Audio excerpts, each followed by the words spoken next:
জাতির জন্য আমি প্রার্থনা করছিলাম এবং উপবাস থেকে প্রার্থনা করছিলাম এবং এবং একটা বিষয় যেটা ঈশ্বর আমাকে আপনারা জানেন যে আমরা এই ঈশ্বরের রব শোনার সেমিনার করছি। সেই সময় যখন আমি প্রার্থনা করছিলাম, ঈশ্বর আমাকে এটা উপলব্ধি দিচ্ছিলেন বা আমি ঈশ্বরের এই রব শুনছিলাম যে রুয়েল, তোমার গারো জাতি ইসরায়েল জাতির মতো না, তারা আমাকে জেনেছে কিন্তু আমাকে জেনেও তারা আবারও পিছনে ফিরে যাচ্ছে, এরকম একটা উপলব্ধি আমি পেলাম। এবং আমি তখন খুব চোখের জলে উপবাস সহকারে প্রার্থনা করছিলাম না, এবং অনেকটা এরকম যে মানে 3 দিন বা এরকম যে আমার লক্ষ্য ছিল যে আমি 1 সপ্তাহ উপবাস প্রার্থনা করব। এবং এই প্রার্থনা করতে করতে একটা সময় ঈশ্বর আমাকে বলেন যে রুয়েল, যথেষ্ট হয়েছে, এখন থামো না, এখন থামো, এখন তোমার জাতির জন্য প্রার্থনা করা থামাও, কারণ আমি তোমার জাতির জন্য প্রার্থনা করার জন্য আলাদা লোক রাখছি, তারা এখন তোমার জাতির জন্য প্রার্থনা করছে, তোমার জাতির জন্য প্রার্থনায় দাঁড়াচ্ছে। কিন্তু আমি তোমাকে খুলনায় নিয়ে এসেছি, এখন তুমি খুলনার দিকে তাকাও না, খুলনার জন্য নিজেকে প্রস্তুত করো না, আর তোমার নিজের জাতির জন্য এখন প্রার্থনা করা বা কান্না করা থামাও। এবং আমি সে সময় সেটা আমি থামিয়েছিলাম, যেহেতু ঈশ্বরের রব শোনা শিখছিলাম এবং আমি মনে করছিলাম যে হ্যাঁ, ঈশ্বর আমাকে পরিচালনা দিচ্ছেন এবং আমি সেইভাবে ঈশ্বরের বাধ্য হলাম। এবং তারপর আজকে বিকালবেলা যিনি আমাদেরকে প্রার্থনার বিষয় নিয়ে সেশন নেবেন, সে দোলাদি, লিডিয়া দোলা মুন্সি, আগে লিডিয়া দোলা মুন্সি ছিল কিন্তু এখন উনি লিডিয়া দোলা পন্টি।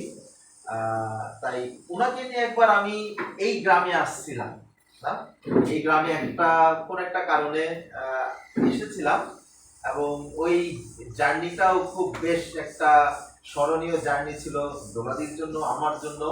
এবং ওইটা হচ্ছে মনে হয় বেশ যে একটা অনেক বা প্রথমবারের মতো মনে হয় আমার এই গ্রামে আসা সেই সময়। এবং পিসিদের বাসায় তখন আমরা আসছিলাম, আস্তে আস্তে খুব সন্ধ্যা হয়ে গিয়েছিল এবং তারপর এসে ফ্রেশ পিসি এবং পিসি পরিবারের সঙ্গে যখন আসলে আমি কথা বলছিলাম এবং যখন অনেক গল্পগুলো শুনছিলাম পিসিদের কাছ থেকে, এবং সেই সময় ঈশ্বর আমাকে স্মরণ করাচ্ছিলেন যে রুয়েল, খুলনাতে বসে যে আমি তোমাকে বলেছিলাম যে এখন প্রার্থনা করা থামাও না, এবং কারো জাতির জন্য প্রার্থনা করার জন্য লোক আমি রেখেছি না। এবং তখন ঈশ্বর এটা আমাকে উপলব্ধি দিচ্ছিলেন যে আমি সেই জায়গায় তোমাকে নিয়ে এসেছি, যারা গারো জাতির জন্য প্রার্থনা করছে, যারা গারো জাতির জন্য প্রার্থনায় দাঁড়াচ্ছে। এবং এইটা আমার হৃদয়ে খুব গভীরভাবে স্পর্শ করেছিল এবং আমি সেই সময়ও মানে পিসির সঙ্গে শেয়ার করছিলাম, মামার সঙ্গে শেয়ার করছিলাম যে ঈশ্বর আমাকে এরকম হৃদয়ে দিচ্ছিলেন বা এরকম। এবং গত বছর আমরা মুমিনপুরে, আমাদের গ্রামের পাশে, ধরাতির পাশে মুমিনপুর শালজনদের গ্রামে আমরা একটা যুবক যুবতীদেরকে নিয়ে আমরা একটা ট্রেনিং করছিলাম এবং সেখানে সিদ্ধার্থদা এবং সাধনাদিকে আমরা ইনভাইট করে আসেন দাদা, যেহেতু ওনারা ময়মনসিংহে আছেন, দাদা আসেন এই যুবক যুবতীদের কাছে একটু শেয়ার করেন প্রার্থনা নিয়ে। এবং সেই সময় ওনারা গিয়েছিলেন এবং এটা আমাদের জন্য একটা খুব আশীর্বাদের সময় ছিল যে আমাদের গারো যুবক যুবতীদেরকে দাদা এবং দিদি তারা গিয়ে উৎসাহিত করতেন প্রার্থনার জন্য দাঁড়ানো। এবং সেই সময় আসলে ওনারা বলছেন দাদা এবার আমাদের এলাকায় এরকম কিছু একটা করেন যুবক যুবতীদেরকে নিয়ে বা কিছু একটা। তাই এই বছর গত বছরের শেষ দিকে আমরা এটা নিয়ে প্রার্থনা করছিলাম এবং পরে এই বছরের প্রথম দিকে আমরা দাদা দিদির সঙ্গে যখন শেয়ার করছিলাম যে দাদা ঈশ্বর আমাদেরকে এরকম কিছু করতে বলছেন, তাই প্রথমে আমাদের চিন্তা ছিল যে হতে পারে যে একটা শর্ট ট্রেনিং এর মতো, যেটা আমরা সাধারণত চালাই 7 থেকে 10 দিনে, কিন্তু পরে ঈশ্বর এরকম বলছেন না, যেটা আমরা প্রার্থনার সেমিনার চালাই। এবং সেটা আমরা দাদা দিদিকে বললাম এবং ওনারাও প্রার্থনা করলো আমাদের সঙ্গে এবং বলে যে হ্যাঁ আমরা ইচ্ছুক আছি। তাই এইভাবেই আসলে এই জায়গায়, এবং আমি বিশ্বাস করি যে ইতিমধ্যে ঈশ্বর এই গ্রামে প্রার্থনার লোকদেরকে রেখেছেন, কিন্তু আমি বিশ্বাস করি যে ঈশ্বর আরো প্রার্থনার জন্য আমাদেরকে উৎসাহিত করতে চান। Amen, hallelujah. ঈশ্বর আরো প্রার্থনার জন্য আমাদেরকে উৎসাহিত করতে চান এবং তিনি চ্যালেঞ্জ করতে চান। কারণ আমরা দেশ হিসেবে এখন এমন একটা অবস্থায় যাচ্ছি বা এমন একটা পরিবেশ পরিস্থিতির দিকে যাচ্ছি যে আরো প্রার্থনার লোকদের প্রয়োজন। আমেন, আরো প্রার্থনাকারী প্রয়োজন। এবং একই সেমিনার হতে পারে একটু ভিন্ন আঙ্গিকে আমরা মধুপুরেও করে এসেছি।